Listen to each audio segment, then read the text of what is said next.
This is 26th of March 2020. I'm reporting it this 9:30 CST. So today has been a terrible day all across the world, especially on the Western Hemisphere. So we have seen a lot of cases, a lot of deaths. So probably we'll delve deep dive into that. Before this, I'll just give my updates. So most of my updates are pretty normal by this time. I don't think anything has changed, so I'm pretty much at home working on my stuff and then going around and running sometimes when I get time. And my friends are also doing great. All around me, they are like all self-isolated, working on important stuff. Apart from that, my parents are doing really good in India. India has established this curfew, and then it's like it's very reasonably good in performance. Everybody's cooperating, so they're also very sound and safe. My brother, sister-in-law, and kids are doing great. So they are also quarantined at home. They are pretty much at home, not going outside for anything. So these are the main updates that we have on personal front, but I'll just quickly move into the numbers right now. So today, as I said, it's a really bad day. So the total number of cases has crossed 532,000. So that's like a lot of people who are infected at this moment all around the world.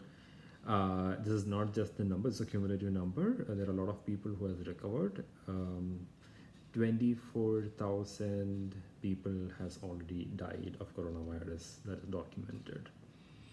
So 124,000 people have recovered. It's a good news, but looking at these numbers, it's like really staggering and then concerning to each one of us. We will see looking at the cases that is reported per country, and I feel some numbers are really scary at this. United States now has reportedly the largest number of reported cases of corona. I think that is like 17,179.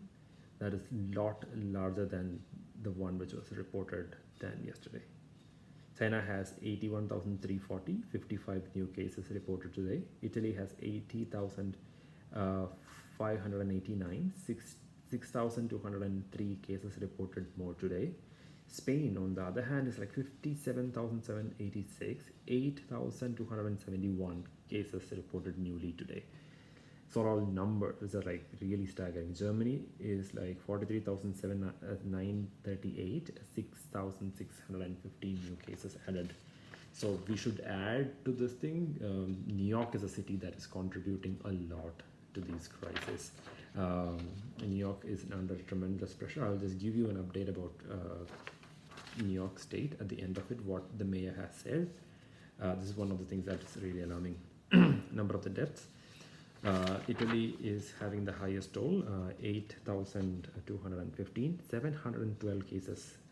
So we are not seeing that plateau which we wanted to see by now already. The cases are going up, and it's really strange to see these numbers. Spain is 4,365, 718 people died yesterday. So first time Spain has hit the 700 numbers. It is really scary. China, 3,292 and 5 deaths yesterday. Most of these are, it is lesser than the previous day, but I think the previous date was 7. Iran has 2,234, 157 new deaths that was claimed.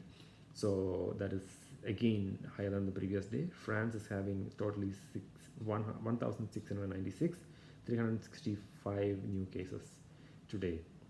It's like really high. So if you look at the United States, 1,300 deaths. That's like we can really see that 273 of these deaths happened today, and most of these people have died from New York. New York has become the hotbed of the infection, and then the rate of spread is really alarming to every one of us. So today I was watching the press briefing by the New York mayor. So I will link that also in this episode. I want to tell that this is really bad things happening. So New York City 10 days ago had 20,000 beds to treat people all around. They were considering it as much more than what is required in a normal stance, but they are expecting a need for threefold of the bed increase. That includes the personnel and the technical operators that needs to maintain the 60,000 bed space that you may have, you should have by the end of May. So currently they have expanded it to 34,000, but that is not enough. So they are also, the number of ventilators are also really, what they need is really high. So probably they are looking at some numbers like 15,000, but they have catch hold of only 2,500 by the end of this week. So probably they have a huge, almost a six-fold increase they need in a couple of weeks just to see the patients being properly treated. They also are facing, at least in part, they are not facing crisis for the PPE, personal protection equipments, for the doctors and nurses and other practitioners. They are running short, but at least they have the enough of stock to continue at the moment, but they may run out. So the country, and there are a lot of projects which are running at the moment in order to produce these face masks, and how efficiently we can scale them. There are a lot of companies, even in New York, are cooperating in order to get these masks ready to the doctors and medical professionals out there. So there's a huge effort. So I will also link one of the projects which is done in order to produce the ventilators. They are doing some sort of research and engineering in order to manufacture ventilators at a very fast pace. So these are some of the news that is coming out from New York, which is like really daunting, and which is really scary at this moment. So just looking at this United States numbers, so you can see that New York, 38,977 people are infected at this moment. I mean, infected altogether. So 466 new deaths were registered. I mean, total deaths were registered. So the number of active cases is even 36,994. So that's like a huge number. 37,000 patients are active, and then they need support in many forms. So we hopefully see a plateau very soon, but that's really optimistic.